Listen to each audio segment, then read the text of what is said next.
Bonjour, bienvenue sur Maghreb Intelligence TV avec un cas par Karim.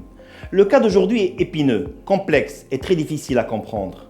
Le cas du pouvoir algérien est révélateur de ce que peut devenir un pays qui n'a su ni changer, ni transformer le pays, ni passer la main.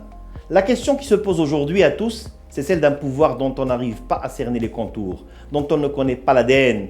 Et à chaque fois qu'il se prononce, il le fait dans un mélange de récits comico-dramatiques qui indisposent et héritent aussi bien les amis que les ennemis.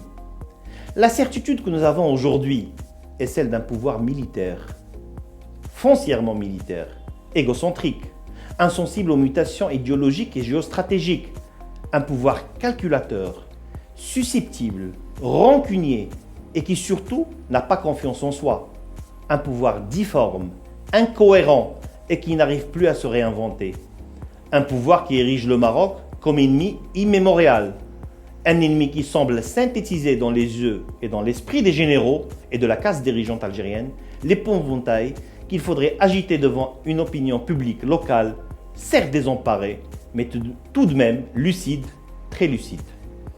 Qui sont les Algériens qui veulent faire la guerre au Maroc? Le peuple? Pas du tout. Une partie de l'élite et de la classe dirigeante?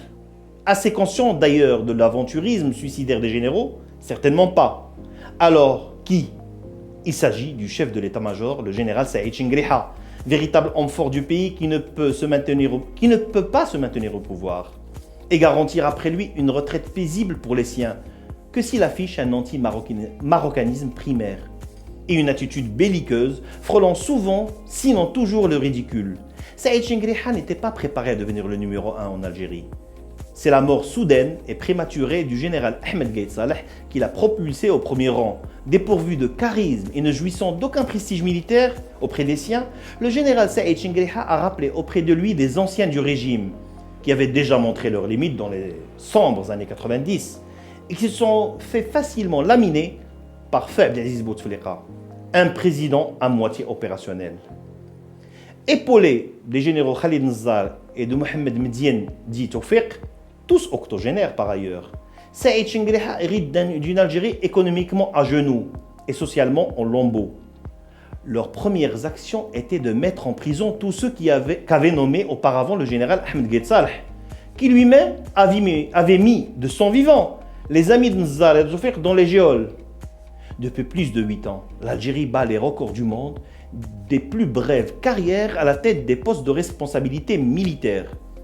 Une chaîne de commandement exsangue est totalement décapitée et c'est de là que vient le véritable danger. Quelle place occupe alors le président Tebboune dans cet échafaudage vacillant est improbable? Rien serait tenté de répondre, mais dans la réalité, Abdelmejid Tebboune détient le pouvoir de la signature. C'est le seul qui peut révoquer aussi bien Chengheleha que les autres généraux, sauf qu'il ne peut pas le faire. Trop heureux, trop mou et surtout peu travailleur. Il incommode les généraux par ses maladresses et par ses erreurs de communication, mais il leur plaît parce qu'il les laisse seuls, véritables maîtres à bord. Et dire qu'il y a quelques années, les dirigeants algériens avaient de l'or entre les mains, un pays jeune, riche et ambitieux, mais des années de division, d'erreurs stratégiques et de gestion amateur plus tard, ces mêmes dirigeants ont transformé l'or en plan. C'était un cas par Karim. À la semaine prochaine sur Maghreb Intelligence TV.